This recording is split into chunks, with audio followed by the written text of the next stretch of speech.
and to me, I'm sorry to drift away from the religion question, but I actually think this is where the centerpiece of the struggle is how do we actually use the tools of our power to make sure that we're not just simply doing the same thing that we did under Mubarak, that old model of decades of statecraft that was focused on a singular individual or a set of individuals. But how do we diversify the portfolio, if you will, and recognize, and this is going to be hard,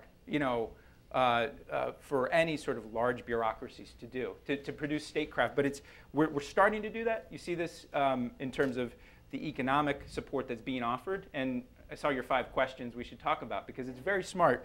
One of your questions is, are we going to cut off aid until in Egypt, until they actually restore law and order? And Morsi says the right things.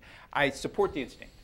But as you know, and you worked on Capitol Hill, that button or that switch that cuts off everything that we're doing on security assistance, which the Israelis actually support and need for their own security, simply flipping that switch is easier said than done. And what the biggest challenge, I think, beyond sort of the political and I would say ideological, because we often don't discuss the ideological challenges, but the biggest is sort of a different way of doing business in the Middle East that doesn't say this is our guy and these guys are going to implement our vision. It's dealing with a broad range of people who want to build a new society and not thinking about, well, this is our leader like Salam Fayyad in the West Bank or other things, but that we need a systemic approach to help these societies develop democracies and economies that function because the system's broken quite clearly.